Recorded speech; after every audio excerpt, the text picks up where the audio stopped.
I mean, I'm like, yeah, not good. Yeah. That wasn't that 5:30, but I'm just sure they had Yeah. stuff on. No, when I left, you and me were people. Did you, Well, let me think about this. Well, look, Yeah. Friday, I just Yeah. didn't know what we were doing because No, I knew you were, but I don't Not gonna miss them. I didn't know what everybody's decision was. I think the only place I voted in was Yeah, I don't wear it anywhere where they have a sign that says community class. everybody's, I'm like, I'm good with that. employees wear it and Yeah, used to I'm wear good. it. I don't mind. You look at that, you know, nobody wears them. Well, I almost enjoy wearing it more where Yeah, whatever. kind of, but not really, because I don't enjoy wearing it in this. Tree Bear is in the nail shop, but nobody wears them, but the Fred Meyer is like about 25%.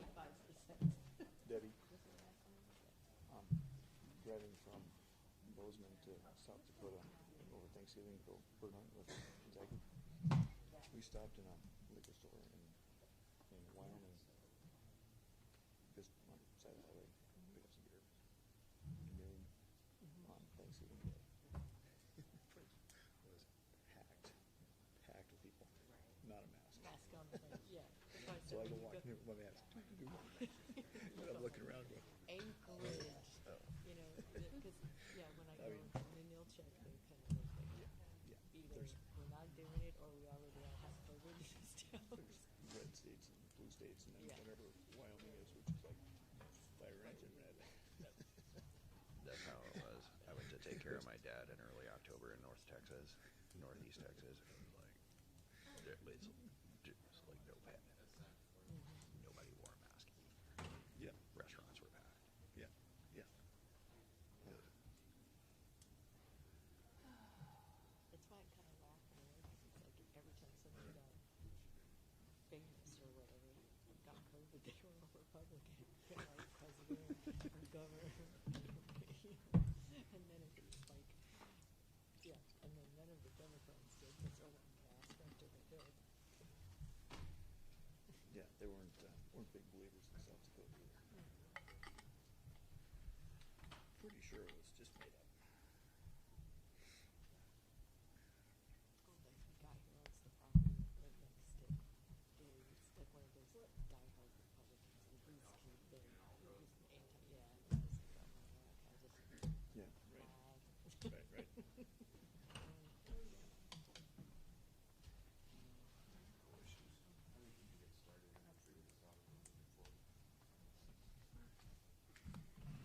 Yeah, right.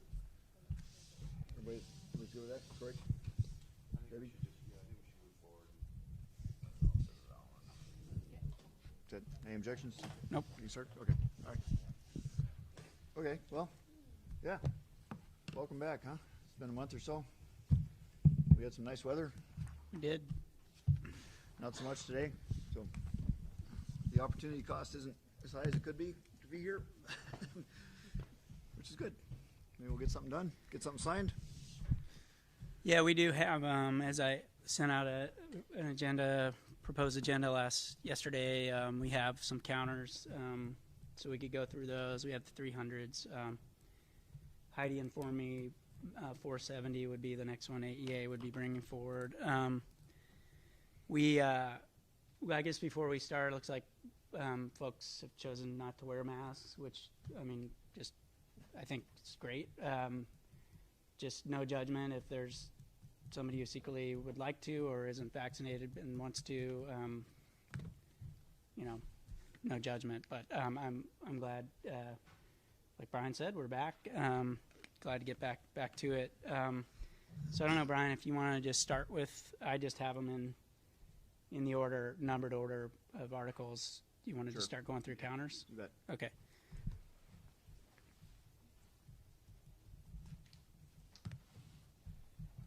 Thank you.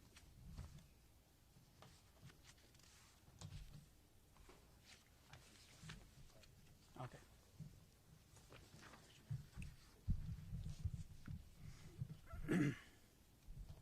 And as this one makes its way down, I'm not trying to be cute with this one, but wanted to have something on paper to indicate that the district had received and considered, and we had opportunity to ask questions and have discussion after new proposed Article 116 from the association.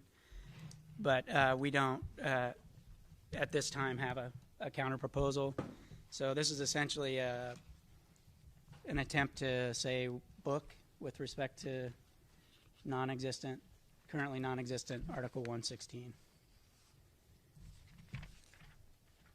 So book is what this Well, represents. this is Book. a new. Book is meaning the district would not at this time accept Article 116, nor do we have a counter. Any questions on that? Okay. Same with 415. Again, this is in next one in the numerical sequence of the articles we were holding. Happens to be, again, another new article proposed by the association. Same explanation. The district appreciates the presentation, had opportunity to discuss and ask questions last time, or rather when the association brought this forward.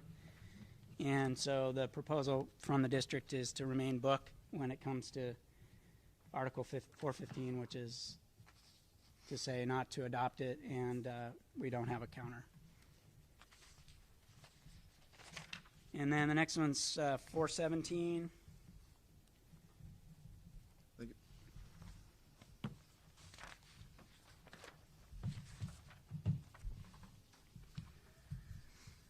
So we'll talk about this one, yeah. Thanks.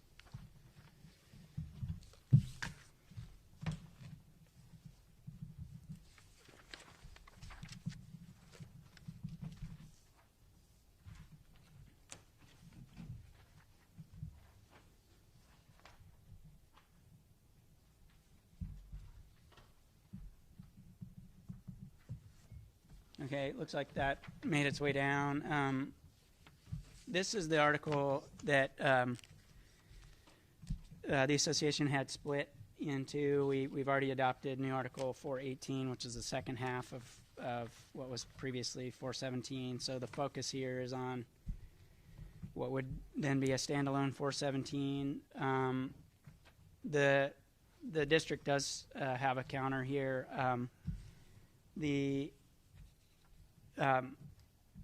In the title, I believe it was the association had proposed striking calendar, which makes sense because that's now 418.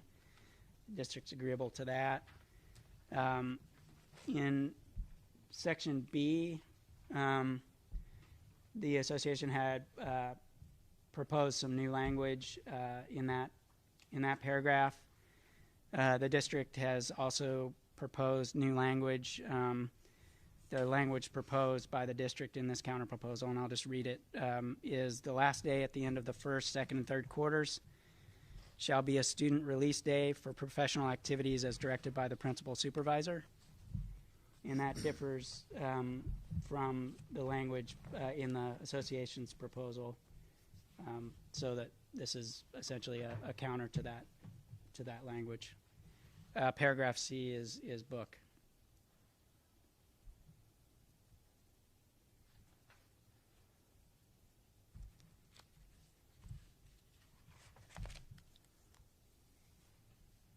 So to be clear, there's no difference in A, B, or C in the in-service from the district's initial proposal, right? That's correct. Other than to, in the title, strike calendar.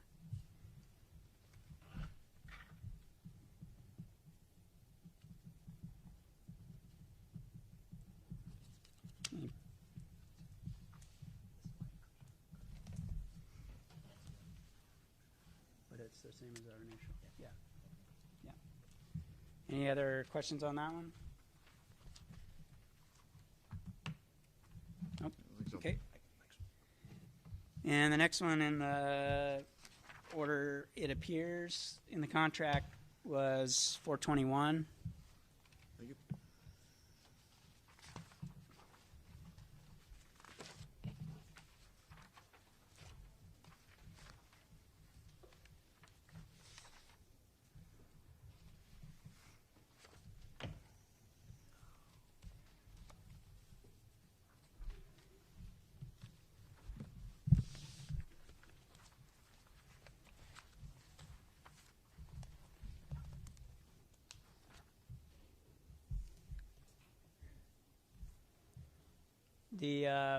The effort here is to respond, and there are some differences in the in this counter proposal when compared to the district's initial proposal. Appreciate all the discussion we had earlier in the negotiation around this article. Just to kind of highlight the changes in particular from the district's initial proposal to this proposal, tracking through the article all the way sections A to F is book language, as was the case with the initial proposal from the district. We appreciate the conversation around what appears in paragraph G. When we had a chance to talk about this previously, understand the association's interest there, and we just wanted to clarify the district's intent, and that is not to in any way signal a desire to frustrate a member's right to file a criminal complaint related to an assault that occurs, and that as is shown there in the proposal you're looking at now, that the district will support the filing of that criminal complaint.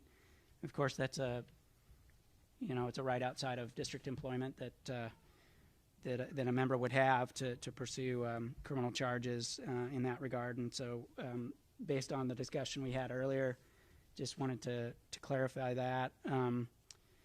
The other change there from book is in the second sentence where it says legal counseling currently says shall be available through the Employee Assistance Program described in Article 212. The proposal would be to change shall to may, so that may be available. And again, that's not to say that might not be a valuable resource for a member who's experienced this, but it's to acknowledge that we have a discussion around health, as you might recall, Article 205, and the part of that proposal would involve the EAP program available to the member. Whether legal counseling is or is not a feature of whatever EAP we agree on through this negotiations is unknown. So that really is the reason for changing shall to may. If it is a component of that service, then certainly the member would have a right to do that. But again, the change is to restore the majority of paragraph G in response to some of the concerns and talking points that the association brought forward in our last discussion of this article. Questions on 421?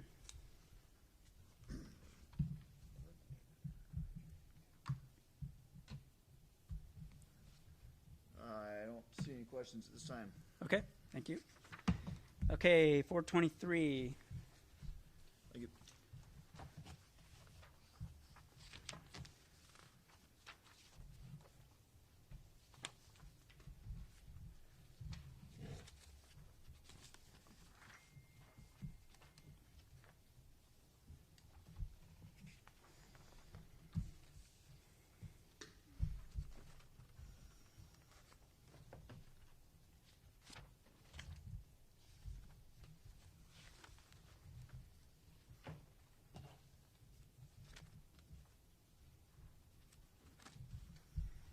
And this is emergency closures.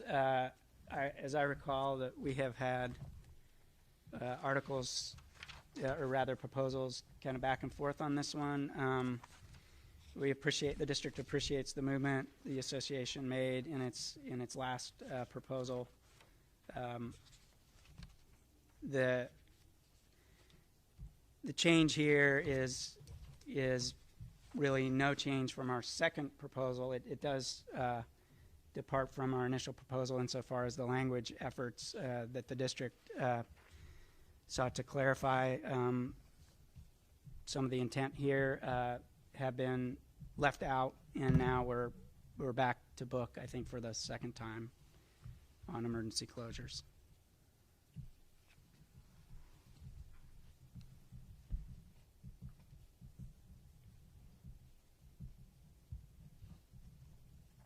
Questions on that?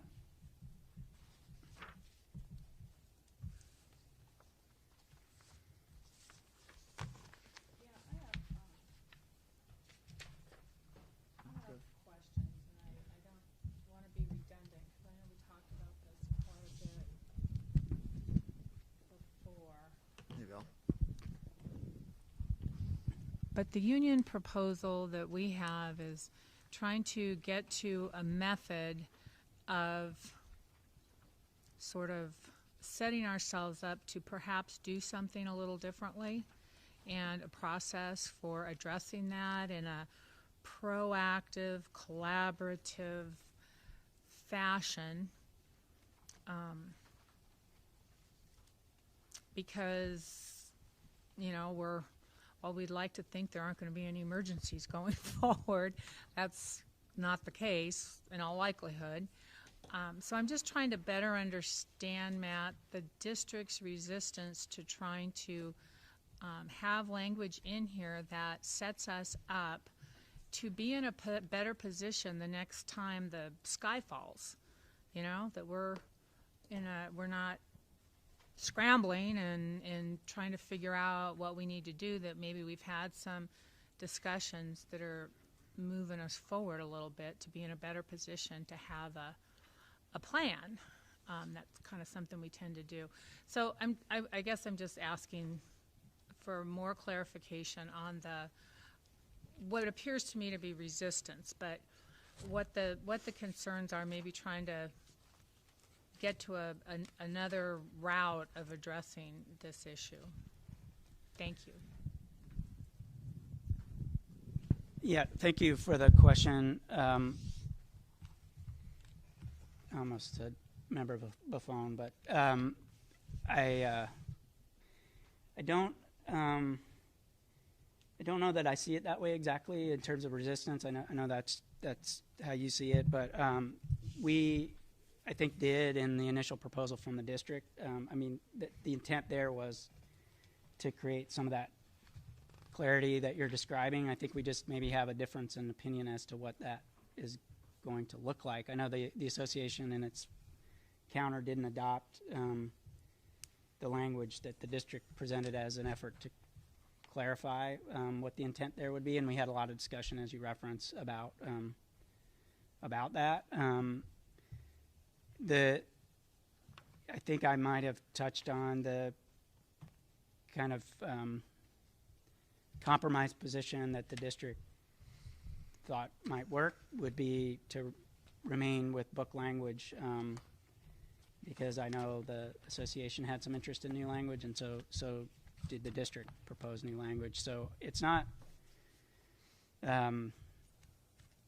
necessarily resistance. It's that emergency closures from the district's perspective are it's the superintendent's call when it comes to that, and that that is, I think I described, as she shared with me more than once, is one of the more difficult decisions she has to make because of all the impacts. But it's her purview, and we believe the book language captures that. And while we would have liked some clarity around the initial proposal language that we presented, we understand the association didn't want to adopt that. So I guess that's the best way I can answer how we've landed back again with book.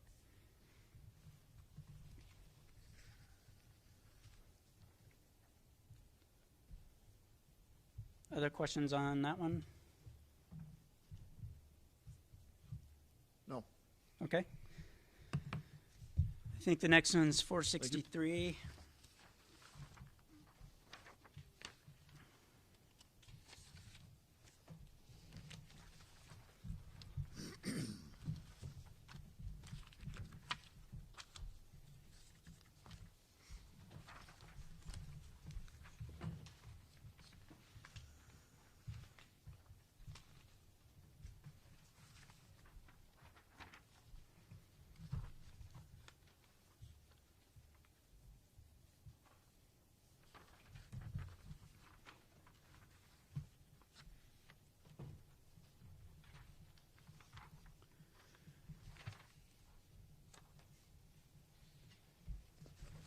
This one is mentoring and evaluation support coach programs.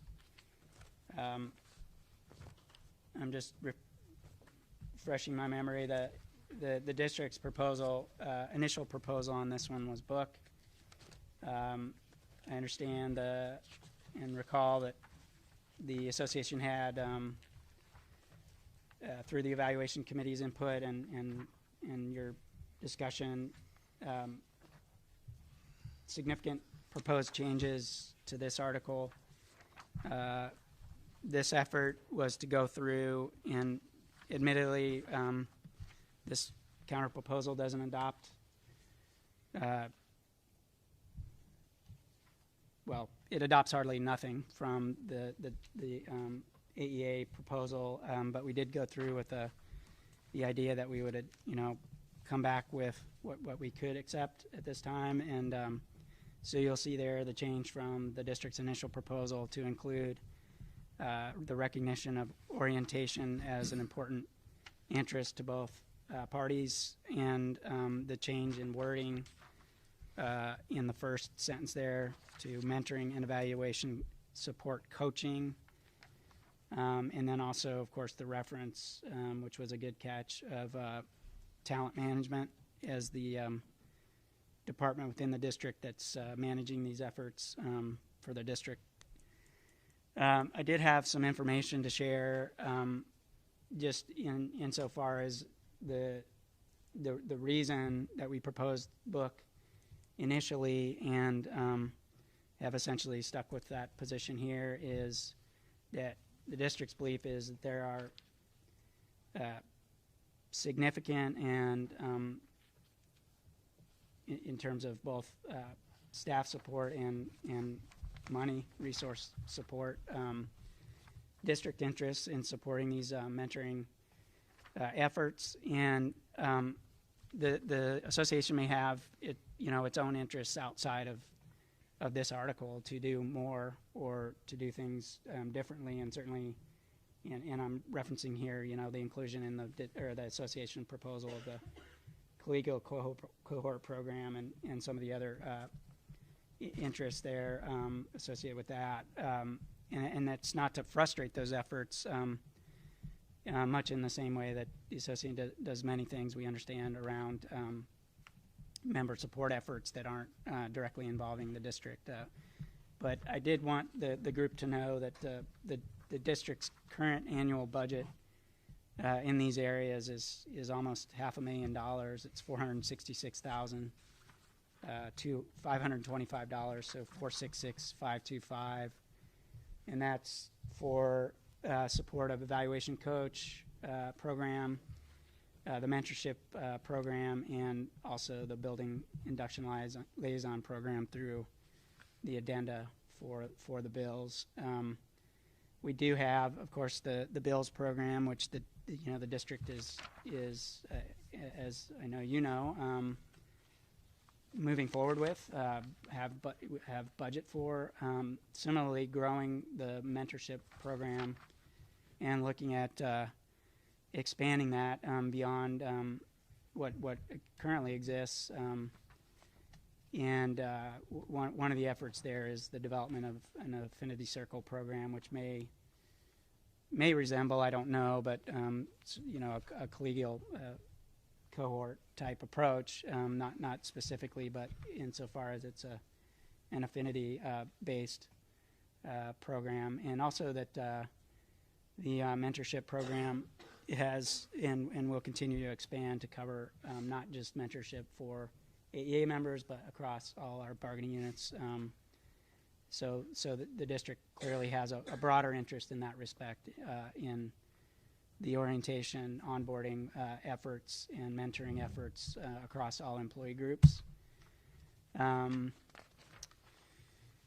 So I guess that's all by way of saying the district's position is that we're happy with as was reflected in the initial proposal, with the current language, albeit modified slightly here to acknowledge the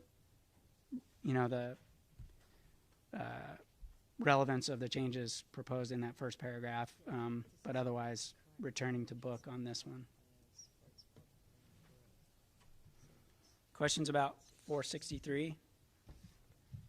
So the professional support. I need one of those, actually. Yeah, Matt, just a minute, please. Yep.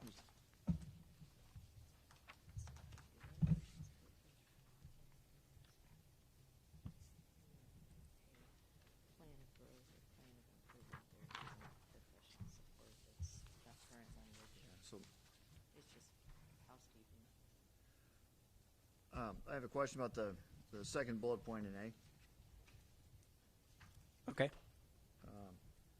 On the second line there in our initial proposal, the second bullet point in our initial proposal said the AEA/ASD Evaluation Support Coach Program only for those who have been evaluated on and are on either a plan of professional growth or a plan of improvement. We had struck professional support, or we had struck support after professional and putting growth. And I think our understanding at this point is that it's a housekeeping old language. housekeeping issue, but it's they refer to it now as professional growth. So Well, the district's proposal on 464, which we'll get to next, is to strike reference to plans of professional growth. So All right. that was intentional. okay. So what is the professional support that you're referring to Doesn't then exist. in this, in 463? That would be. I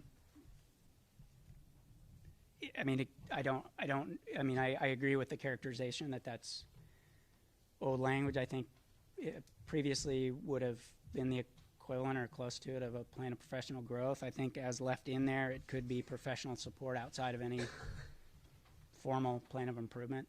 And I don't know what form that would take, but it wouldn't be a plan of professional growth. In other words, I don't know what professional support the evaluation support program, coach program, might even currently provide outside the context of a formal plan. And so it's not any intention to interrupt what other informal efforts might occur in that regard. So it seems like it was just an oversight not to delete it, is that It wasn't, but I mean, we could delete it. capitalized professional support? Or we could, either on professional support, maybe we could strike the capitals in front of it, of each word, just to. But there's no intention or, I don't know, I guess it's always nice when you have language in a contract to know what it's representing, so Yeah, and we don't know what that's representing okay. if it's not a plan of growth, which is what it's always been. So well, no, it was, I think, a plan of professional or for professional support at one Title time. changed, but that's pretty So much the, some of it. I appreciate the question, and just to try to answer it as directly as I can, in the second bullet where there's a proposal from the association to clarify intent to update that language to plan of professional growth, I took notice of that effort and considered whether or not to strike professional support, the reference to professional support altogether, and I intentionally left it in there because I didn't want to signal that the district is, only views the value of the evaluation support coach program as extending to what guidance or mentorship or coaching that program can provide to members who are on formal plans of improvement. There may be other things that program provides to other members by way of professional support that doesn't fall within a plan of improvement. So that maybe I overthought it, but I didn't want to signal that we didn't think there was some value in professional support outside of a formal plan process. But we can revisit that. I'm sure we have other things to talk about in regard to the district's proposal to remove the reference to plans of professional growth altogether. So if we get that far that the association agrees to that, we can modify this language. But thanks for the question. Other questions on that one? Don't believe so. Okay. Thank you.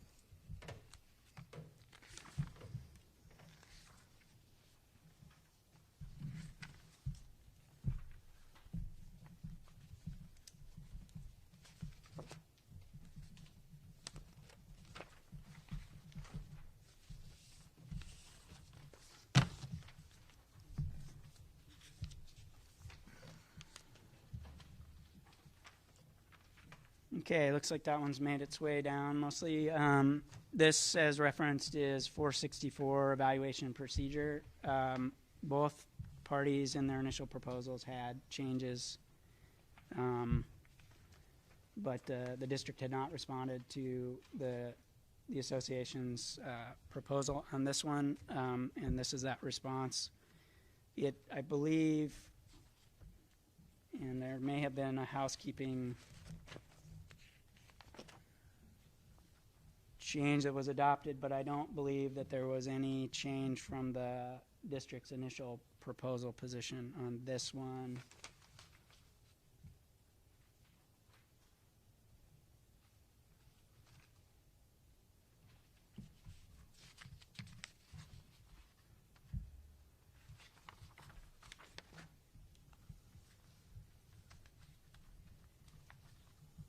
It doesn't appear that there's any change from the initial proposal. So you would have seen this language back in April. The district understands and appreciates the changes proposed by the association, but as you can see, we have some differences in approach. Since we haven't been through this proposal, I'll go through it. The first change in the district's proposal is from book language is in paragraph B1. This, and I'll just read it, non-tenured members shall receive a minimum of 2 formal observations with pre- and post-observation conferences, one of which must be completed no later than the end of first semester. The evaluation shall be completed no later than February 15th.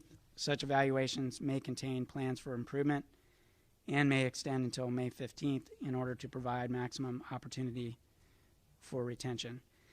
So the changes from book is to clarify the district's intent to, and I don't have the history, all the history here, but the concern here and the reason for the proposed changes, or the primary reason, is that we understand the association has consistently taken the position, and the seed references that for an employee to be placed on a plan of improvement, there must be 2 formal observations with the pre and post observation conferences. There's frankly been some confusion, and I think some unintentional unintended results, at least from the district's perspective, with the current language, in that it appears to allow for a situation where we would get to and beyond the rather abbreviated evaluation framework for non-tenured teacher, and even where there was significant areas of concern because one of the observations was informal, that we don't have the elements of the 2 formal observations in place.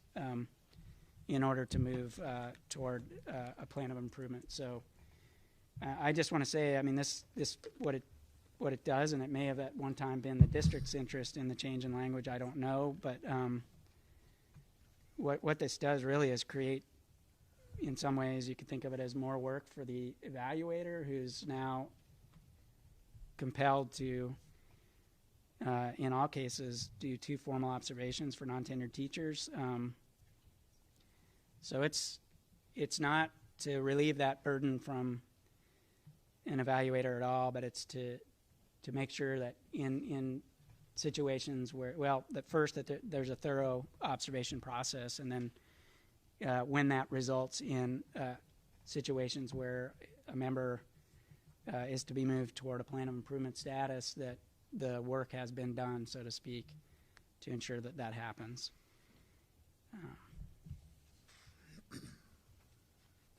I think that's the main change there. Any questions about that? Yeah, I do.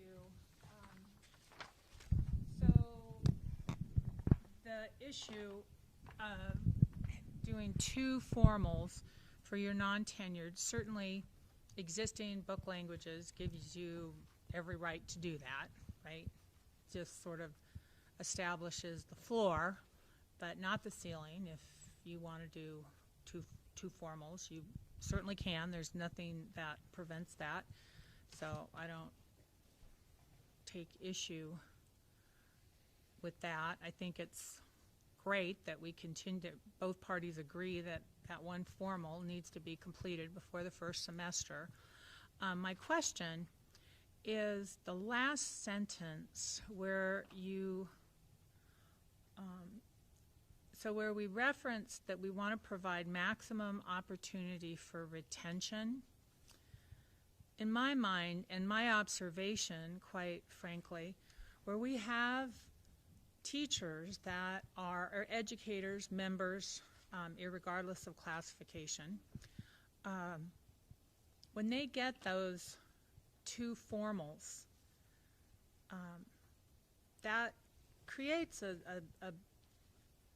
more solid, I mean, even that, it's observation of 2 lessons, you know, of lessons they're doing day in and day out. So I have a concern that when we put people on plans that we're saying we see trouble here in your performance, we have some concerns, and we want to intervene and help get those corrected and get you back on track to a full proficiency, which is where you need to be.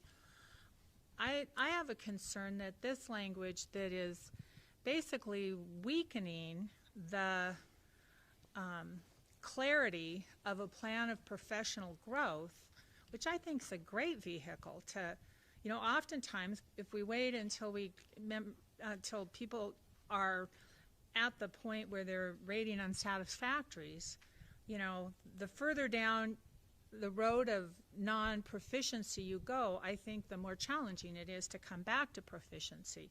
So our language and our purpose, and I think yours would as well, would be to try and intervene and get that those areas where they're not up to standards corrected soon. And if we can do that through a plan of growth early on, isn't that better than, you know, waiting until they've deteriorated to a point that they're now rating unsatisfactory?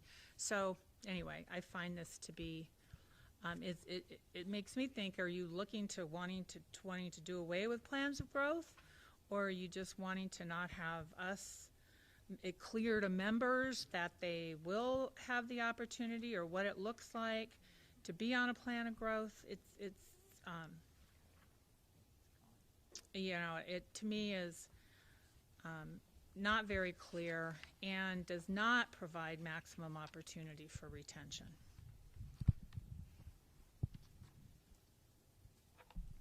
Okay, thank you.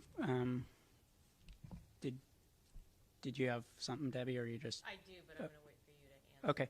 Yeah, I mean, I understand the perspective. The current language doesn't reference plans of growth in this paragraph. Just pointing that out. Again, it's not.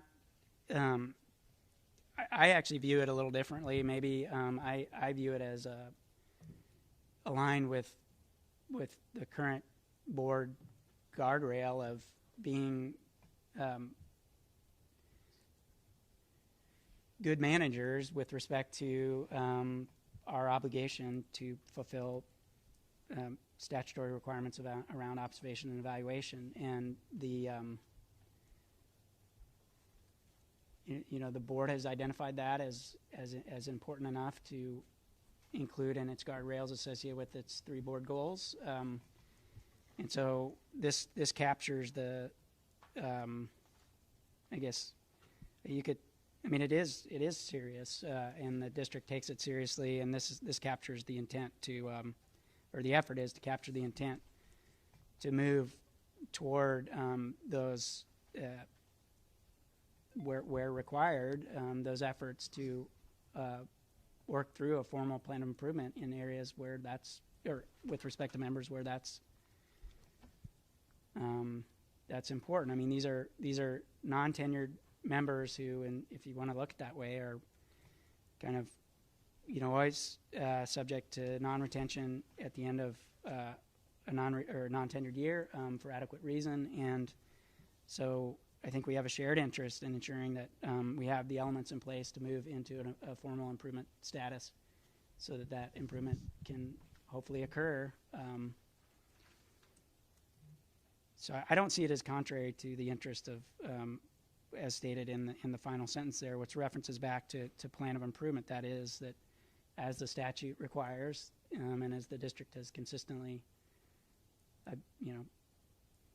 demonstrated in its actions, that plan of improvement is there for that purpose of providing opportunity for the member to improve before that retention decision in the case of a non-tenured teacher is made. So again, I view this to be, I think some principals will view this as significantly burdensome, potentially. And also I would point out the current language doesn't require the first observation to be formal. It says one of them has to be completed before the end of the first semester, and it's not clear to me that there's a requirement that first one is formal. So we want to make sure the member gets every opportunity to have the formal process, move into a plan of improvement status if that's where they end up, and then work through that before we get to the period of time where we need to make that retention decision.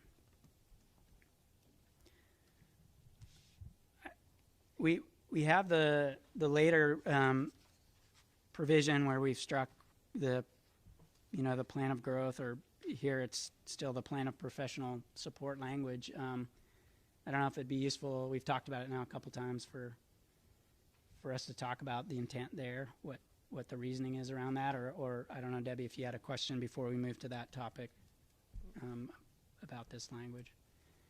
No, mine's on a different topic. Okay. I was going to ask Dan Barker to just talk, because I think from a academic division perspective might be a better context. Sure. So you guys, yeah, you can. I hope you can hear. Thank you. So the intent behind, from my perspective, the removal of the plan of growth conversation really does coincide with the conversation about formal observations. I think there may be portions of giving examples that we couldn't do here. We could certainly do offline if anyone wants to have a conversation to avoid speaking about specifics. But I have a pretty long and significant amount of experience working with plans of growth and plans of improvement from a couple of different roles. So a couple pieces. the data of success as a result from plan of growths is something that has real concern for me.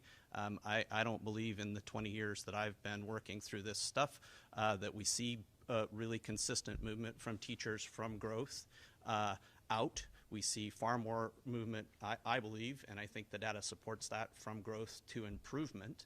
And so that concerns me because I believe it has the potential, and I've certainly worked on cases over the years where this has happened, to give the member or the teacher the impression that the concerns are not quite as serious, that it isn't quite as important of a concern, and that's really not true.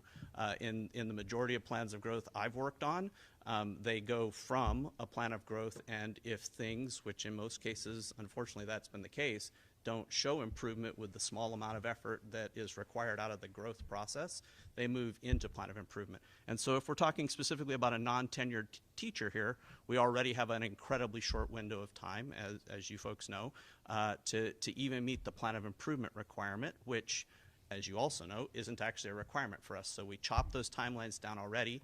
We then often, I believe, deal with a scenario where the coaches that are available are prioritized first to people who are on plans of improvement. So we have people who sit on plans of growth, I won't say every year, but in multiple years, and give significant amounts of time before they have access to that coaching support, or haven't had as much time with that coaching. I completely understand there are different perspectives on that, but that has been my experience. I don't believe it has produced the results that we would look for in improvement for teachers, as opposed to the plan of improvement process, and I think it misrepresents both to the teachers and in some cases the evaluators the seriousness of the concerns that they may be dealing with, particularly for a non-tenured person. So that's really the thinking and rationale from my perspective behind it. We do have a very significant, I believe, invested interest in identifying concerns for non-tenured staff as early as possible, with as serious enough understanding of those concerns as possible for them to have as much time to work on that in a serious setting as they can. And I just don't believe that the plan of growth has effectively communicated that to some of the staff who've worked with them, both on the administrative side and the teacher side. I'm just going to clarify one point. There is no prioritizing that if you're on a POI you get a coach versus if you're on a POG you wait until something else. I mean, if you're on any kind of plan, you get one as soon as it's humanly possible to find someone in your subject area. And where we struggle sometimes is in SPED, because there's a lot of those and we don't always have enough coaches for everybody, so we still work to find that. But So there's no prioritizing. So just to clarify, Yeah. so your statement is that someone in a job jeopardy position does not have a priority over someone who's not in a job jeopardy position for assistance. No, everybody gets a coach as fast as Aaron can match them up with somebody regardless. Agreed, but would you also agree that there are times when coaches are not available for folks? Absolutely. So then, again, this would go back to my initial point, which would be that if there is only a plan of improvement standard, then we have no question about whether the folks in job jeopardy have the most initial access. I believe that should be the fact that's not the problem. The problem with coaches is whether we have somebody who is a science person at that grade level available to be a coach, or if we have a SPED person. It does not have anything to do with if you eliminate. We have enough people to coach. We don't always have the right area for that person, because there's some areas that are very difficult to find coaches for. So it's I not understand going to help any. I understand the perspective. I'm just not sure I agree. Well, you don't run the program, Dan. So. Well, yep. And fair enough. I just want to add, what do I want to add? I know. The time frame of the plans are not affected by the placement of a coach. And, the coaching contract, I know it's very clearly written. I guess it's in the coaching contract if it's not I think it's in the plan or whatever, but that's an optional piece for anyone that's on a plan, and the plan moves forward whether they have a coach or not. And I wish we could get them coaches immediately. In a lot of cases, we get them pretty darn fast, but the coaching program does not affect how the plan operates, other than it may affect the success of the teacher, because we think our coaches do a really good job to help support those educators where needed. So I would just clarify something there, Val. I appreciate your point. When I was talking about the amount of time, I was referring to the piece about the 2 formal observation requirement, because we do end up with a time buffer there if someone does a formal observation and there's some concerns, but they're not enough that they tell them to do, or if we have a less than experienced administrator doesn't then choose to tell them, okay, my next one is going to be formal. They do a formal observation. Then they do an informal observation. After that one, they go, oh no, those concerns are very serious. Now they have to schedule a 3rd observation in order to move into a plan status, which has all whittled away the amount of time that that individual would have had to work with a coach if we'd just gone directly to 2 formal observations. So hold on. So I don't disagree with you that the time isn't impacted about whether they have the coach. The time comment had to do with the formal and informal observation piece. Right, and you know, we think you have every opportunity to do your 2 formals. If one formal's done and there's a low rating or some reason to think that I need to be following up, we do have an issue when, you know, we get an administrator who says, okay, you know, I saw a few basics here or an unsatisfactory, I'm going to do another one tomorrow. I mean, we think there's good value in the requirement of a pre and post conversation to occur, because really, if retention and improvements are goal, that opportunity for the educator and the principal to discuss the concerns of what they observed and what they want to see differently, etc., that post conversation is really critical, and you don't get that with a informal. So I think it's an disservice. Thank you, Debbie. To the whole process, to minimize that post-observation conversation. So, Val, I absolutely agree with you, and it sounds like you agree that we should be at 2 formals and not a formal and an informal. if that's what the results of the observation and the walkthroughs and the informals are pointing that principal to thinking they need to generate, that you know that was where we might be going, then absolutely. But the 2 formals are a baseline for a formal plan of growth or a plan of improvement. And, you know, prior to that, something might, you know, things get corrected all the time where they don't have to go, you know, a principal can talk with a teacher and say, hey, here's something I saw, I have a concern, can you work on this? And it's handled, right? Especially for these non-tenured, they're new to district, and oftentimes new teachers. So they really need that extra level of support that a non-tenured long-term ASD employee may not need. I think we're in complete agreement about that. Again, Yeah, that's the genesis of the 2 formal requirement. Yeah, change. and I don't know how much clearer the current book language can be about the fact that you only have to do the 1 formal in the first semester, and the second one is completely optional and available to do. So if you want to make that change, you know. I think you should point out that it was ASD by you included this language during the last round of negotiations, and now you're backtracking on it. The genesis was from ASD side, so that I'll say it again. The genesis was from ASD side to alleviate pressure on principals at principal discretion. Now you want to take that away from principal discretion and just make it. Yeah, so I'm just trying to clarify, like going backwards here a little bit. Thanks for, you know, underscoring that. I mean, One question. go ahead. I like I said earlier, I don't have any reason to disagree with that, Corey, and like I said earlier too, like, yeah, I think this is going to be more work for principals, but it's it's I mean, it's something we're agreeing to do because I believe it. If it was ASD's idea to begin with, I guess I'm saying it turned out there are problems with the idea. So I don't have any reason,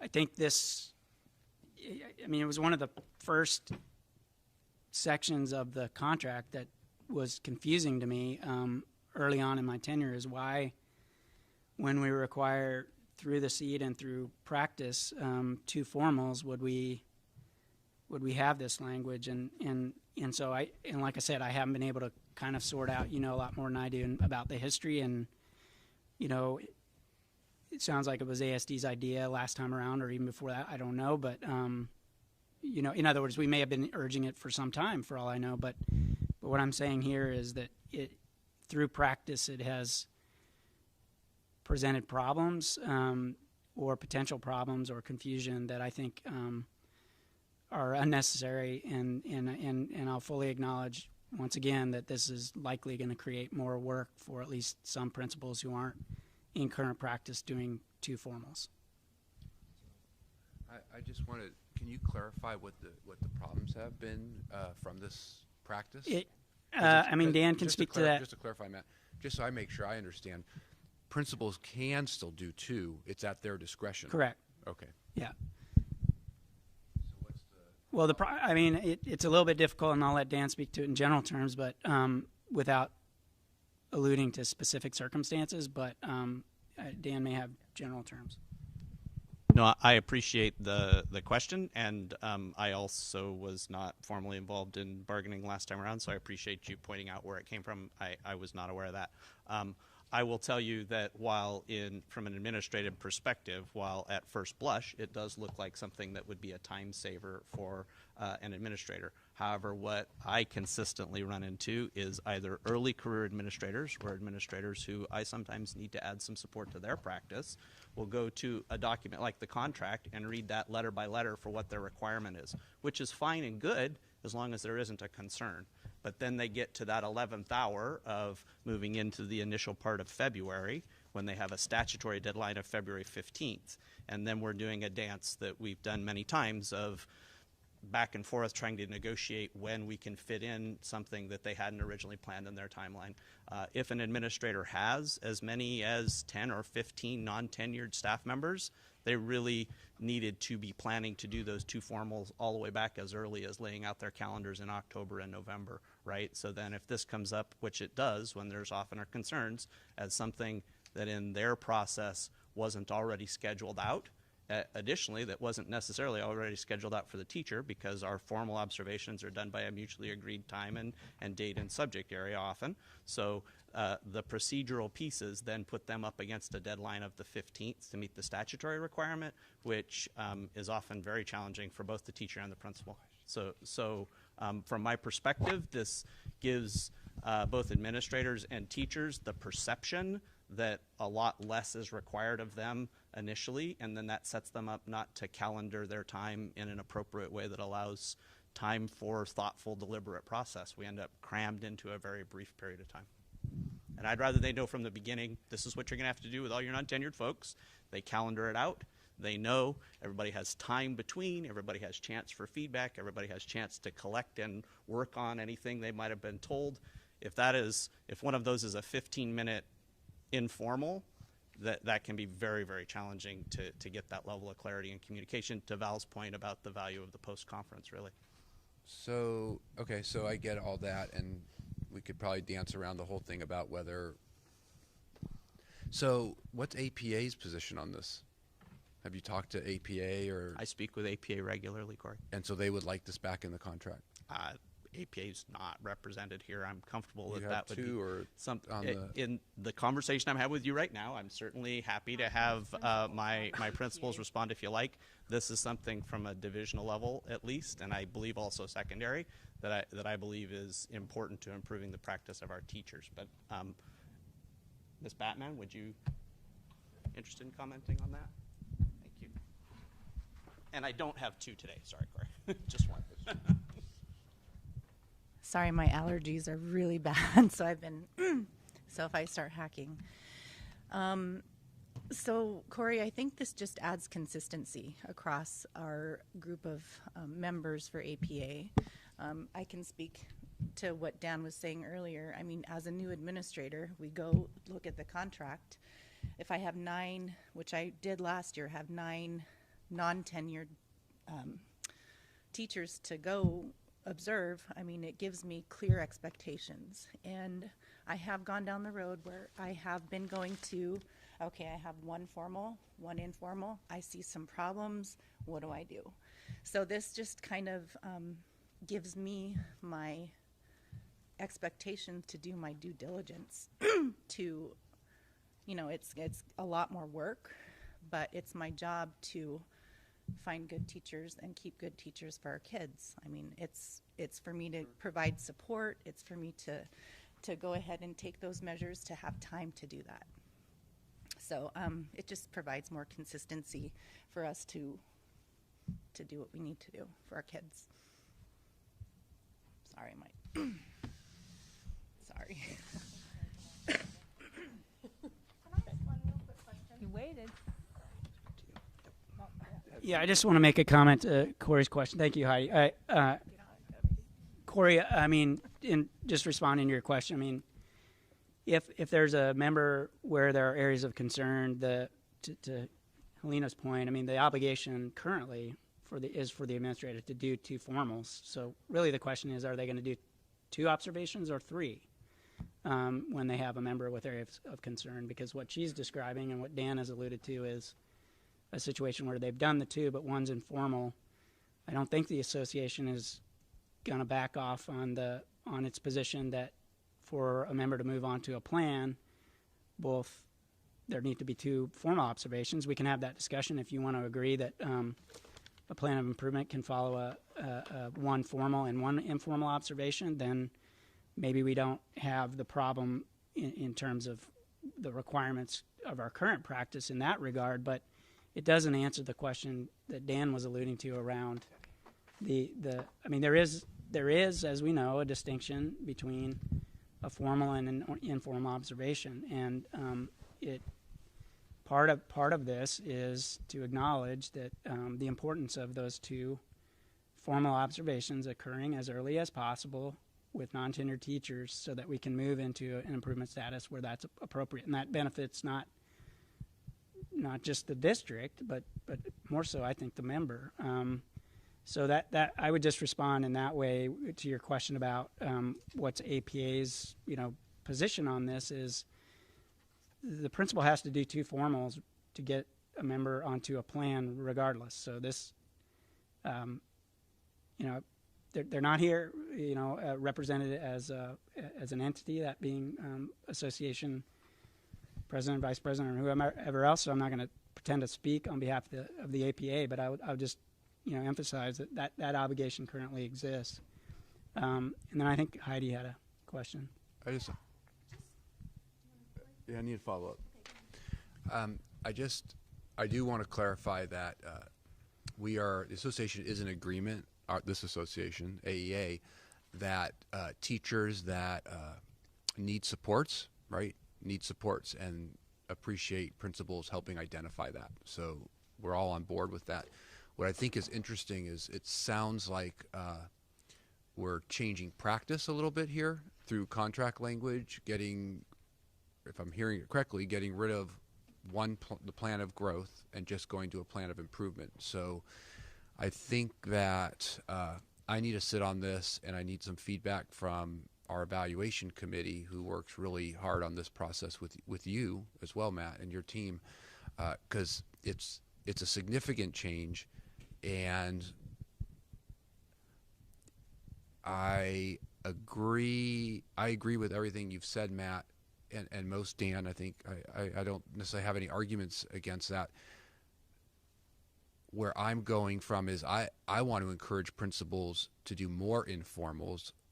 It seemed like during the conversation, from my recollection, when we put this in place, it was to encourage principals to be able to get to more spaces and see more classrooms and more teachers throughout the day, because they didn't get bogged down in pre and post. And an informal was I can come in and be rather quick. I didn't have to spend a longer time period in there. So if I had teachers I was very confident with, I could still get to know their practice and be able to speak to it as a principal, but I could move on quicker to those who I needed to focus on. So I'm trying to get my head wrapped around how I understand the argument for consistency, and I guess our contract lays that out for principals, unfortunately. I also, I loved having my principal in my room as much as possible so that when there was an issue, and of course every teacher has parents and issues that come up, they could speak to it really well. And Carol or Virginia or whoever could speak to my practices because they're in my room quite often. I always was hesitant when I didn't have a principal in my room very often and issues came up, because then they would try to speak to my practice and they really couldn't. And so I'll just backtrack to, I think that informal activity, I think both sides need to think about how that played into the ability for the principal to get to more spaces and see more teachers in practice, even the good ones, because they do need to see the good ones too. And I'll throw it to Heidi now. Yep, I appreciate that. Yeah. Mine's just quick, so I'll just stand. So I guess my question is, as this was being presented and as Mr. Barker was sharing his opinions as to why this language has been changed, I kept hearing that it was being changed so that principals knew what to do and that principals can do this and principals could do that. And so to me, it's just a little bit confusing that the language within the AEA contract is being looked at when it sounds more like this is an attempt to help principals pace themselves a little bit better. So I guess that was my just sort of an interesting, the way that was presented was interesting. So. Yes, just so I appreciate that comment, Heidi. I really do. Our principals, from my perspective, use a wide variety of sources to try and make sure they're meeting all of those requirements. There is a training component there for us, which we work very hard at. There are procedural manuals for them as administrators, but many of them also, as you heard Ms. Batman reference, do go directly to that contract. It also, I believe, adds an element of clarity for teachers to understand as a non-tenured teacher what I should expect, and whether or not when a principal comes to, and this does happen, when a principal comes to me and says, hey, I'm going to schedule our 2 formal observations, and the teacher goes, well, wait a minute, is there a problem? Why do you want 2 formals? I'm only supposed to have 1 formal and 1 informal. That is something that is confusion on the teaching ranks, that I've even answered questions of folks who call over to our side to ask about that. So I agree with your points. I think it just adds further clarification to what should happen.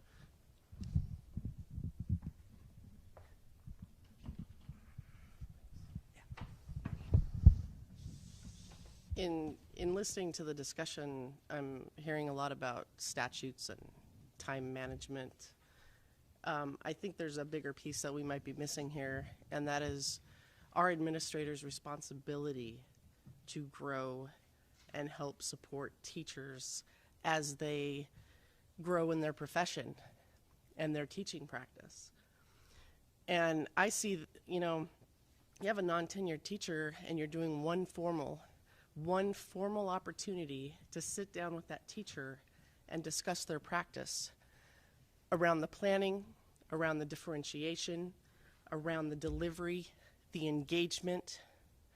There are so many pieces to teaching that need to be discussed between a principal and a teacher more than one time a year.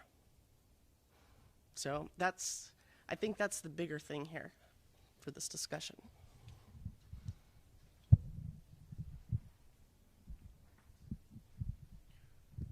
Now's your chance, Debbie. Now's my chance? Mm-hmm. Okay. Debbie, didn't you have a question?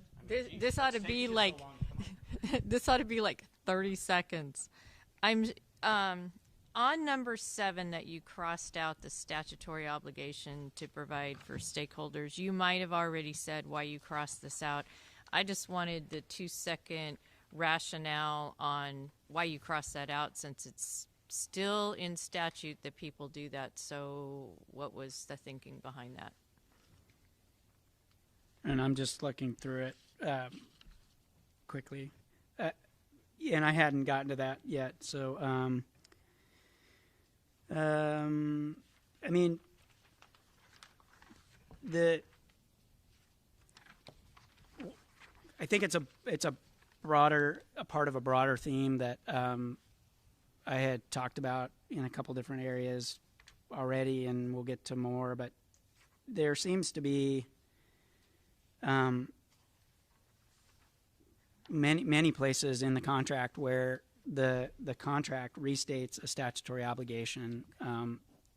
This is nothing more. I mean, the statute speaks for itself, and the statute is subject to change based on legislative action.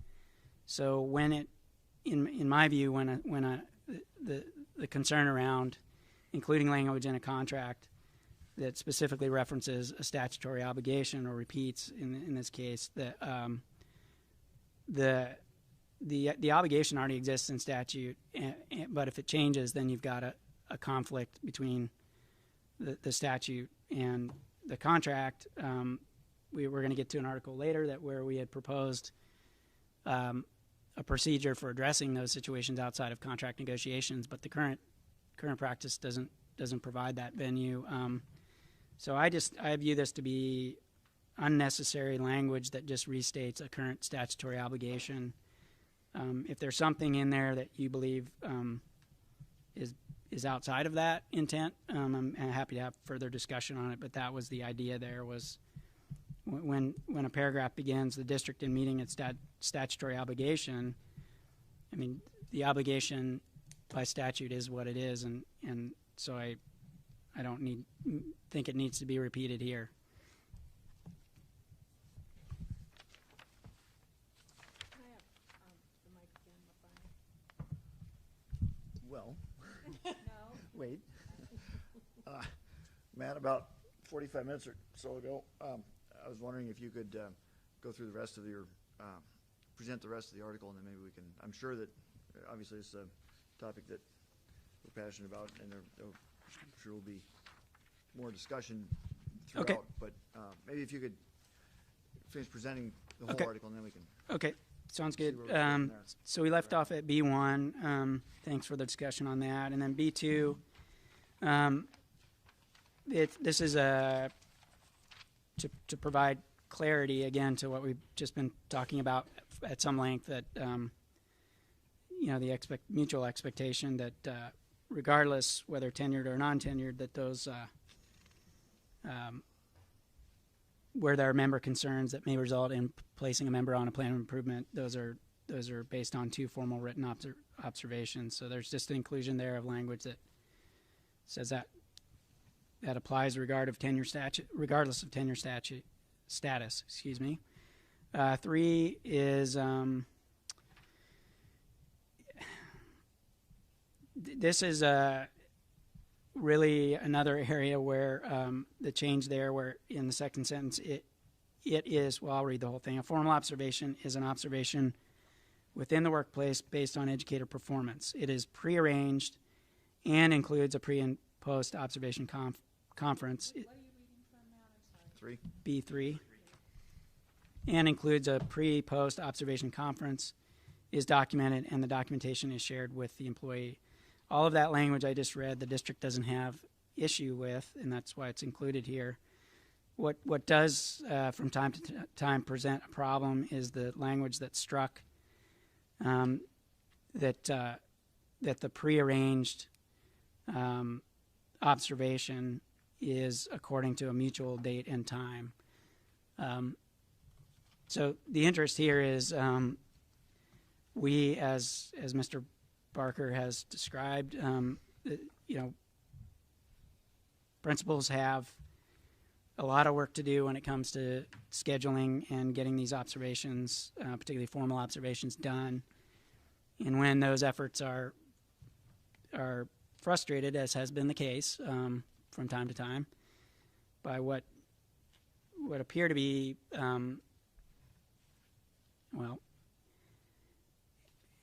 efforts by certain members to make themselves unavailable for these observations and the pre and post conferences, then we find ourselves, we being district principals with an even further shortened timeline. So the effort there is from the district's perspective that we make efforts to prearrange them, but we've got to get them done. And so the mutual date and time language is struck.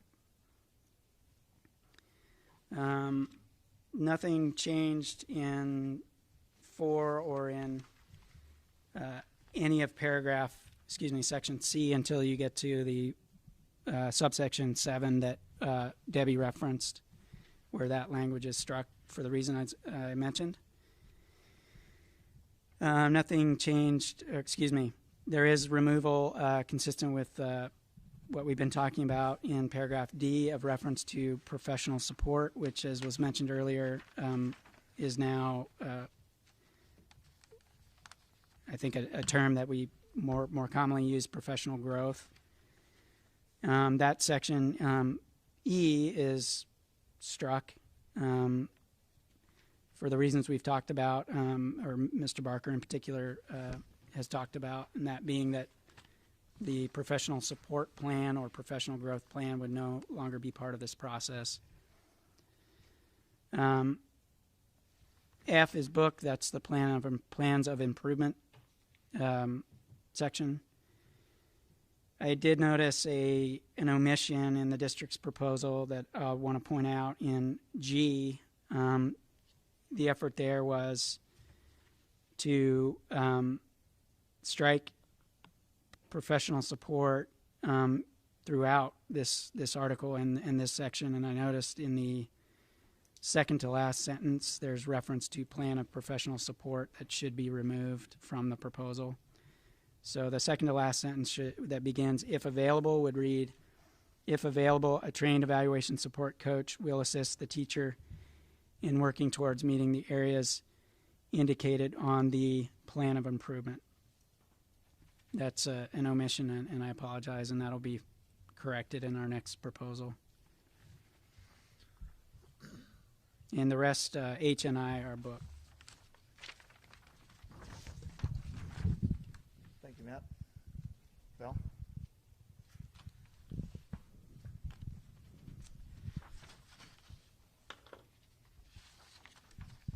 So looking at that and listening to your comments, Dan, about the concerns of the timeline issues, if you have to put a non-tenured member on a plan of growth and then they don't improve and in fact, either get worse or don't complete the plan, then they go on the plan of improvement. And so I guess I can see that as how that might be problematic from the district's perspective of saying, hey, we have a tenured teacher and we want to be able to cut them loose because we don't think they're, I mean, you can, whether they complete,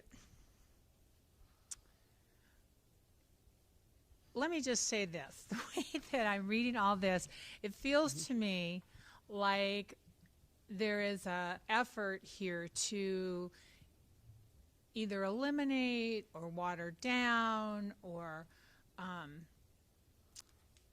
make less of the process of the plan of professional growth. And I just have to share, I think that the process of having your plans of growth is something that this district should be so proud of, that a lot of districts don't. And the evaluation process is just a nightmare. And there isn't clarity and opportunity for small corrections to be made. Problems don't get handled. They go to waiting to do what is required rather than just what should be done to help support an educator early on, to catch smaller issues early on, correct them, and move on. And to the degree that the plan of growth is not utilized, I think does a disservice to both the educator and the district to help nurture that new educator to be successful. So I'm just bothered by that in this language, that there's that perception that we're wanting to minimize or take away that plan of growth need and requirement, that we're not wanting to acknowledge that is an interim step to help create success, that we want to be in a better position to help kind of support the failure if they don't get there, rather than having the greater level of support on the front end to make them successful. So I absolutely appreciate that comment, Val, and I appreciate the opportunity to clarify. I certainly can't speak for everybody. I can speak for my intent, and the intent in our conversation.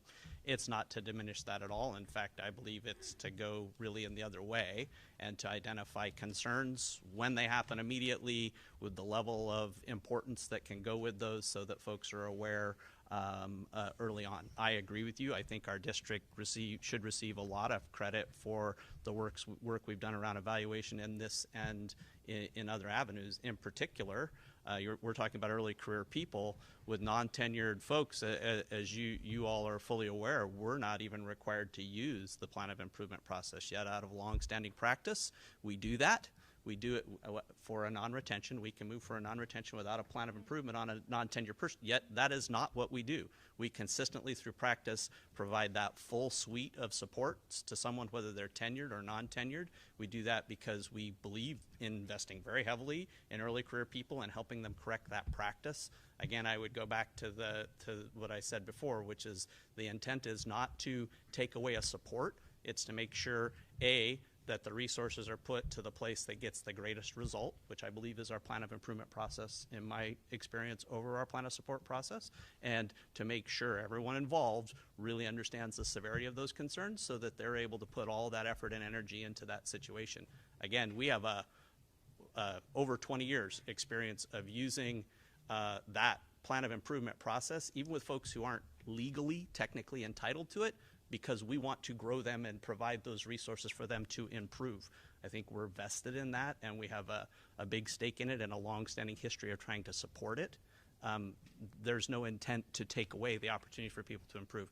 The intent truly is for folks to see early on the magnitude of a concern, the potential of concerns growing in not an improving area, but sometimes they get worse as they go. So that focus on being able to understand that this is something that really needs to be addressed. It needs to be addressed now to improve what's going on in a classroom or in a work setting, so that you can continue to improve your practice for our students and community.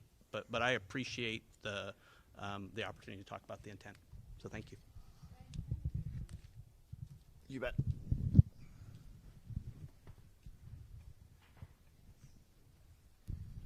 I just heard you mention that you're interested in investing heavily in early career teachers and that you want the best results. And we've proposed the 463 Mentoring and Evaluation Program, which I think does what you've suggested. But we also saw basically a return to book language on that. So I just want to point out that that is a solution we're offering.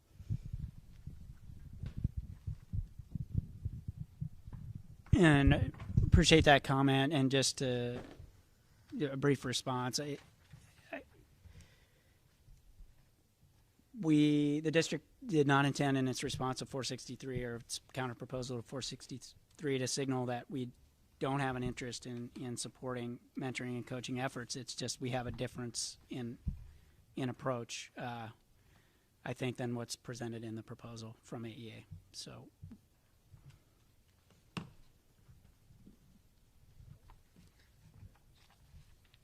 Okay, maybe we could move on. Do you have more counters? We have 3 more. Just trying to kind of gauge the maybe just a short break. Maybe we can get the other 3 and then whatever you want to do. Well, are you going to ask 10 questions about the next 3 each? Because Could happen. that would put our break about 3 o'clock. Matt, do you have anything? Well, I think won't inspire questions. I think one of them may not inspire questions. I think the other 2 probably will. Okay. So. Yeah, maybe. Val, can we? Let's take a break. Maybe 10 minutes, and if we could have a quick chat. Sure. So 10:45.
Chris had a commitment, a conflict, so she won't be coming back.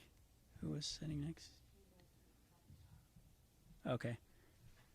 And one more is at the coffee shop. Tarlisha's at the coffee shop. I think we can get started. Okay. I think Dan handed over Article 601. This one is the recognition article. Generated considerable conversation when the district presented the article, and appreciate that conversation. We took it back to the drawing board. We do still have some significant changes, which I'll walk through here, but there is a change from our initial proposal that we talked through previously. We had, in the initial proposal, initially proposed addressing all related services providers in this recognition article with respect to our proposal, and this based on some of the concerns and discussion we had previously. It's not that we don't believe still that it might be helpful with regard to other related services areas to have some more flexibility around hiring in difficult to fill positions. Particularly, we recognize the concerns around certificate requirements, and specifically those that relate to deed requirements. May provide some current barriers or may result in some barriers that we may want to leave for another day. So here, the change is to essentially identify nurses as that subgroup within the current AEA group that would be subject to this proposal, and I'll read through that starting with nurses who are district employees, that sentence, so that we can look at that and discuss it. So it would say nurses who are district employees at the time of the approval of this agreement by the school board may elect in writing to continue their representation by the association no later than 30 days following approval of this agreement. Thereafter, all nurses who have not affirmatively elected in writing to continue representation by the association, including all nurses hired after approval of this agreement by the school board, will be placed in classified positions. If allowed by law, nurses employed in classified positions will not be required to maintain a Type C certificate. So, two things. One I've already talked about is limiting scope of this proposal to nurses.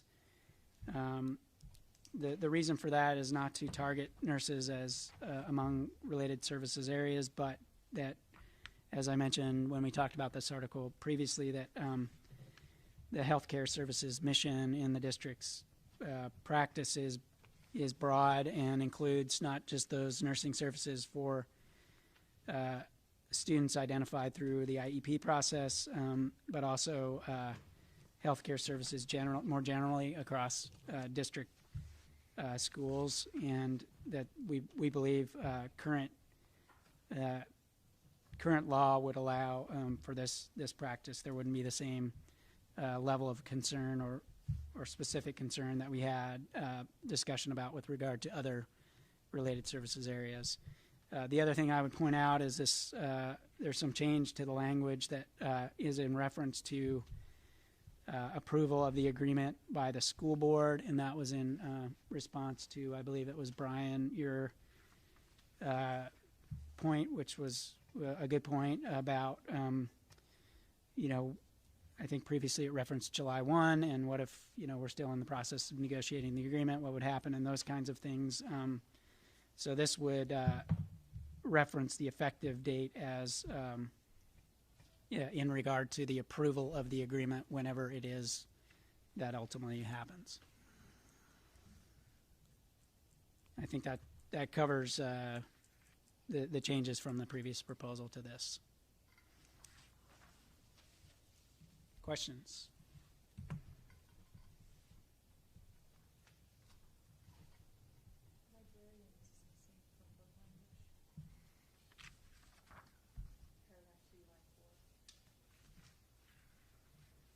Okay, that was unintentional. When typing it back in, just missed that. I'll add that. Thank you.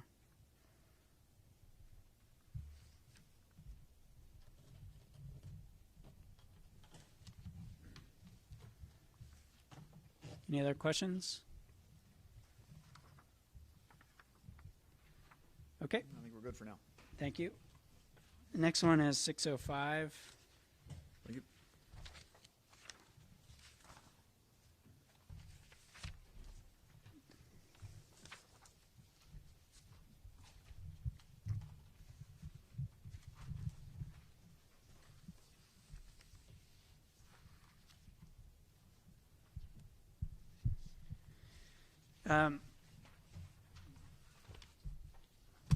This is an article that I believe we may have agreement on.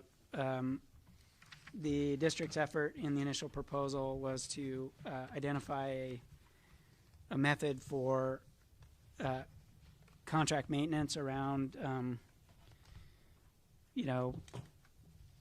mostly housekeeping, where there had been some change in statute or other requirement that made current contract language ineffective or out of compliance with whatever the new legal requirement, and other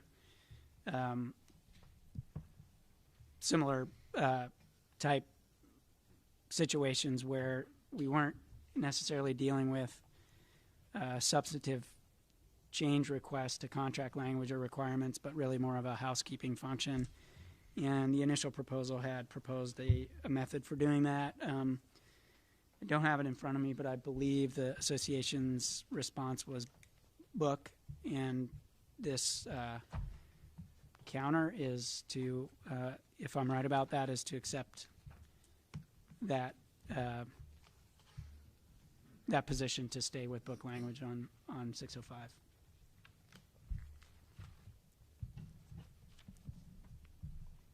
Is that, do I have that right? Does anyone know? Or So. we? Okay.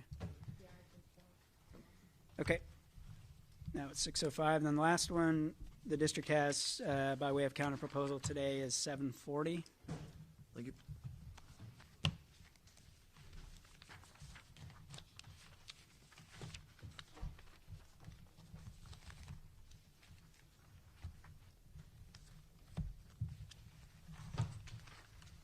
All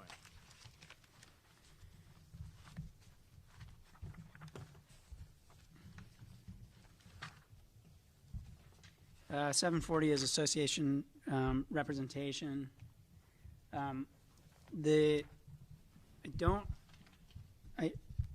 We did have an exchange of the AEA proposal around 740. I don't recall having a lot of discussion about it, but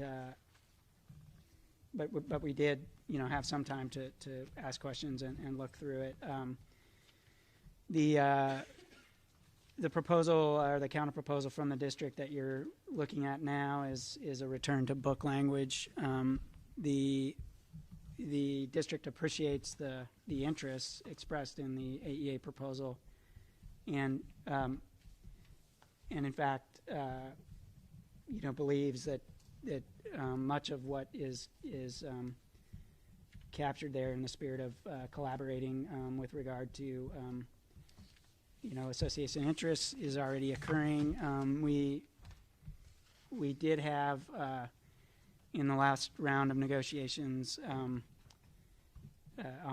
this current contract some proposal from the district to incorporate the concepts ultimately captured in Article 450 as part of Article 470.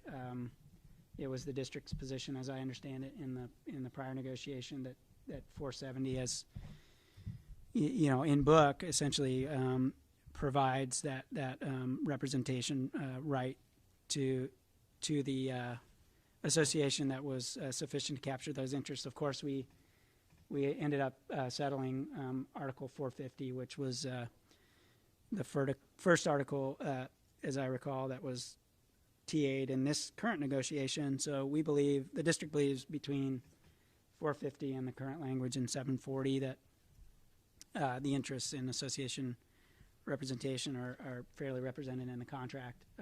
We understand the association has interest in the specific language proposed in 740, but we're not inclined to accept that at this time, and so the proposal is book on 740.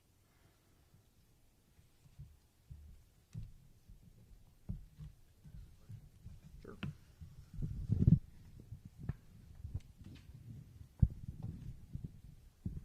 So to clarify, Matt, what you're describing, if you believe 450 and 740 already highlight the association's ability to add people to committees, then are you stating then the association can add an association representative to the hiring of principals during those committees? Right now, the association has not had that opportunity, but I guess I'm hearing you say that we actually do. No, I thank you for that. What the district's position is that the interests of the association are sufficiently represented in current book language with respect to 740 and 450, and in other areas where there's reference to association representation, and I don't have those articles off the tip of my tongue, but that the district doesn't have an interest in incorporating additional contract language to further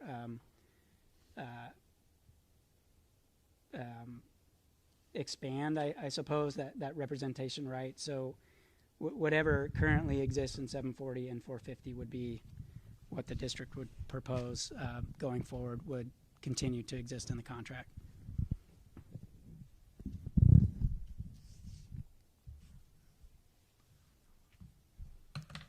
Any other questions? So something that has come up not infrequently has been when we are made aware of a process underway to review a new program or curriculum, and that's sort of been started, and then we'll get wind of it from a member or from management or whatever. But it's sort of like after the horses left the gate, and then our AEA is in the position of trying to scramble to catch up and to ensure that there's representation that has come through AEA leadership. So part of what we were trying to do in 740, Matt, is address something that has a little more teeth in making us, I agree with you, the language says, you're to be involved and here's the process for getting them. But what's the process when there is the initiation of a study of a new program, of getting that notification of that to AEA at the beginning process? How can we maybe formalize that a little bit so it's not just, oh, I didn't know. Oh, I'm sorry. That'd be great. We'd love to have your participation. But I didn't know. That kind of thing is what we bump up against. So I think I kind of see it as two different areas of interest in terms of association representation. One would be what is currently captured in 450 around adoption of curriculum. But what Corey, just using Corey's example, the hiring of a principal is a different question, clearly outside the scope of 450. So there is no right in 450 to that representation. So it appears that the effort in 740, and maybe I'm just repeating what you said, is to expand in contract language what those specific rights of representation with respect to certain hiring decisions and other decisions And while I understand that interest, we're not in this proposal accepting it. So I guess I'd be interested in talking about process for alleviating that problem of notification. Because Well- what we're doing now doesn't appear to be very effective. So maybe there's a way to capture that through contract language, that if our 740 proposal isn't doing that, maybe we need to look at that. And I'd certainly be interested in thoughts from your side of the table on what might be a successful or a better way to do that. Yeah, I appreciate that and understand it. I don't share that concern in terms of there being some barrier or impediment to association input into all sorts of decisions. And I mean, even principal hire. I mean, it's there's a principal hire committee process that's in a different article, and there's input. So I understand it, but I don't share that concern.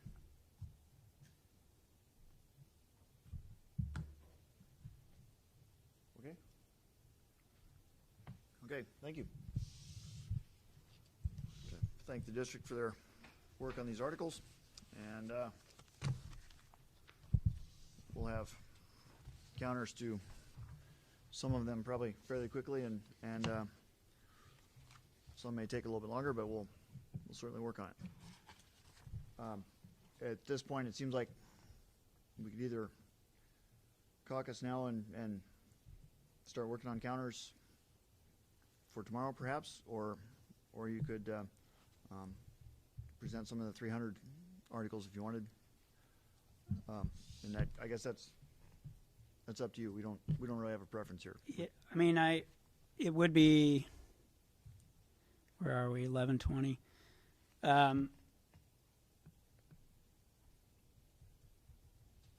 It might be useful for us to have a caucus and see if there is some. I believe 605 we may have agreement on it. There may be others that we're close on. I don't know. I understand your point about needing more time on certain, and that's understandable. But maybe we could do a caucus and see if there's some that we can resolve. I mean, that would be my preference, but I could go either way. We have the 300s ready to go also. Well, let's take a caucus then. And yeah, we're there on 605. That's not. Okay. It doesn't require any discussion really. We just need 2 clean copies of that one. But yeah. It's about 10 after. What amount of time do you think would be useful?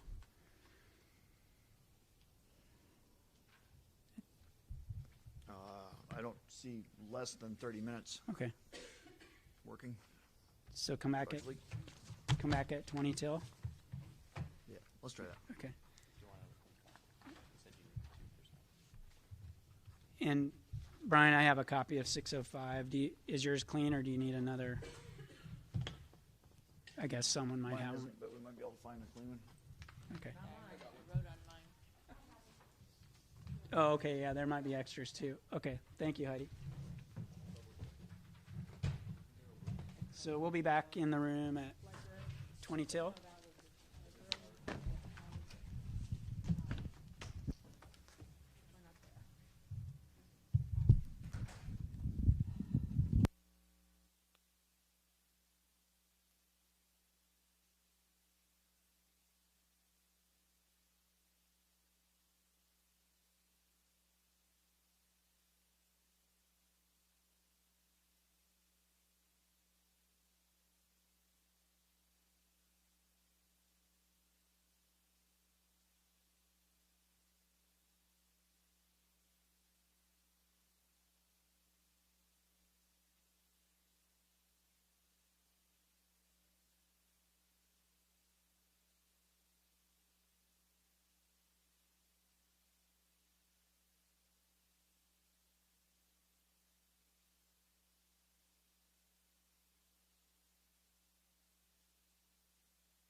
So, we started working on a counter for you for Article 740, and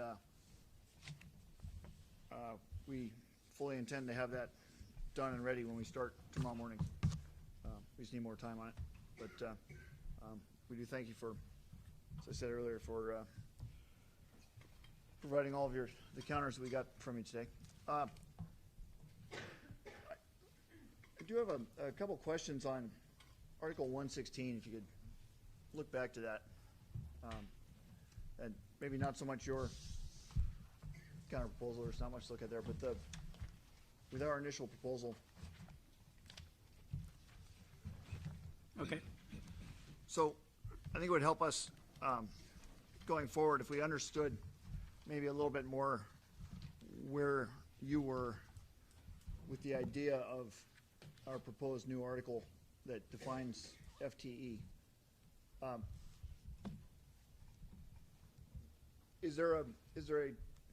we in disagreement over the FTE definitions that AEA provided in our proposed Article 116? Or are we in disagreement that it should be outlined in the AEA-ASD collective bargaining agreement, or some combination thereof? Well, I would say a little bit of both. I mean, I think there's a working understanding, and I'll just say I believe that at least part of the interest here came out of this current year, and specifically with respect to a dispute that I worked through with the association with respect to what the class load for a 0.6 FTE instructor would be under the quarter system.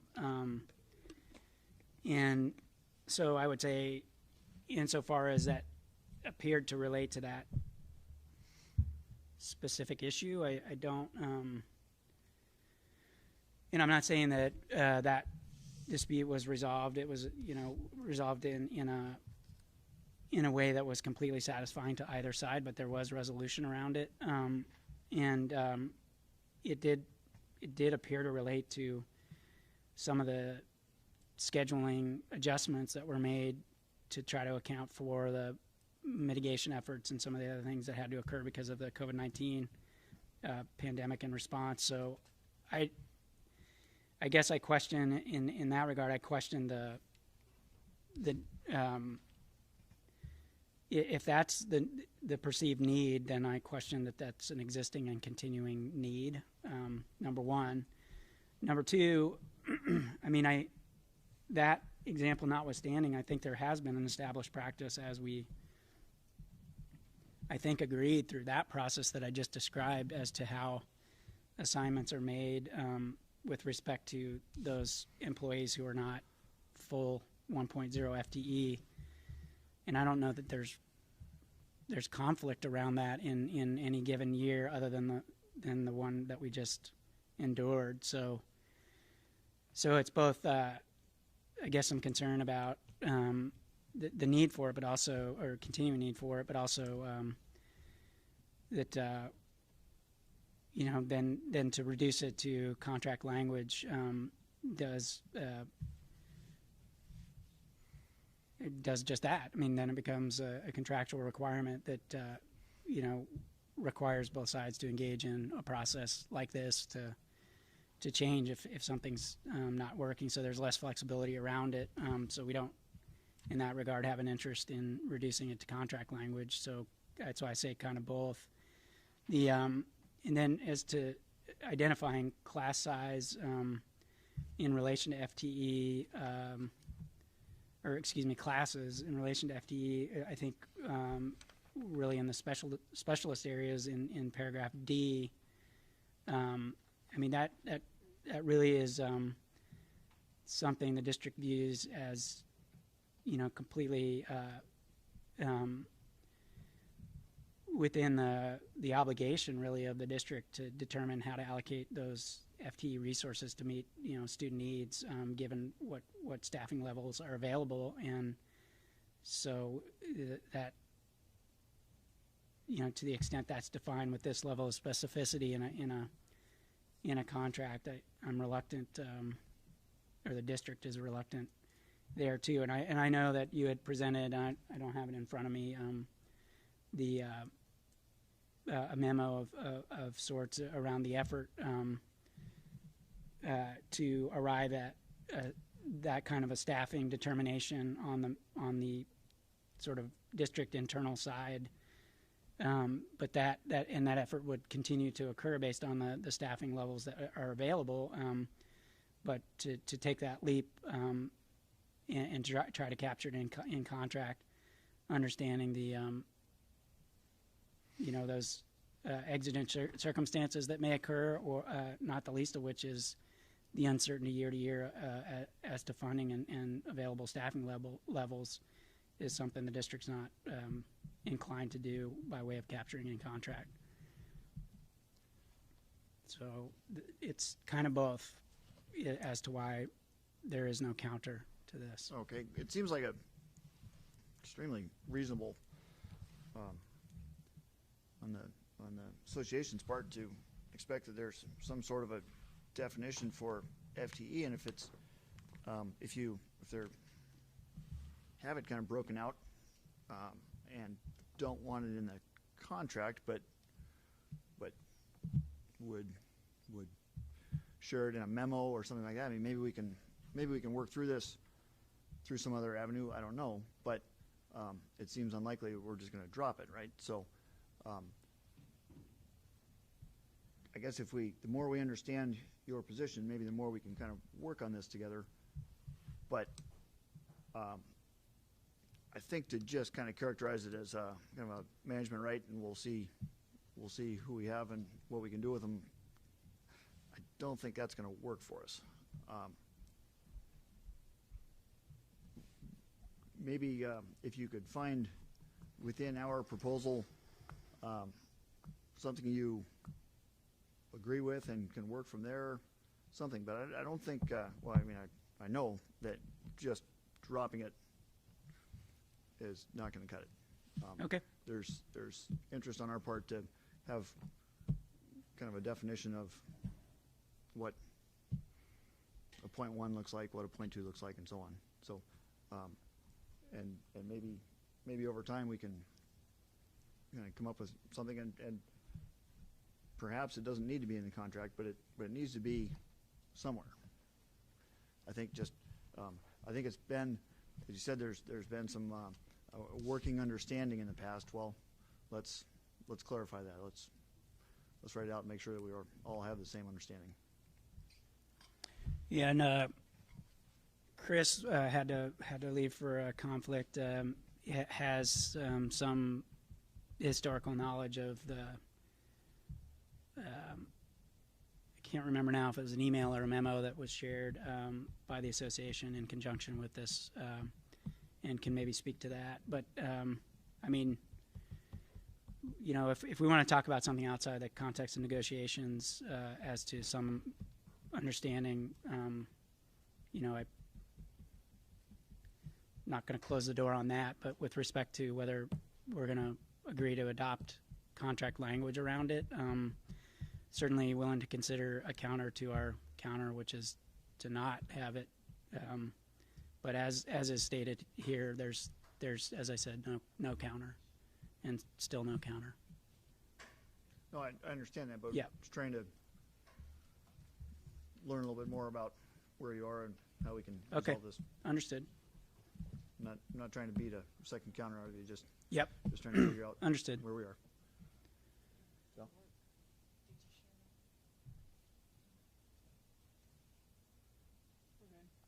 Okay. Well, as I said, we will certainly have 7:40 for you tomorrow, unless something unforeseen happens, and perhaps a couple more counters, hopefully, and 470s ready to go, and you have, as we've mentioned several times, some leave articles. So, right, I'm sure we can fill 3 hours tomorrow without running short. So maybe it's a good place to break. And That works, and we'll be ready with those. The leave articles that I listed out on the agenda for today are the ones that we have prepared to bring forward. Yeah. okay, well, very good. Yeah, thank you. Thank you. Thank you for your time. See you tomorrow.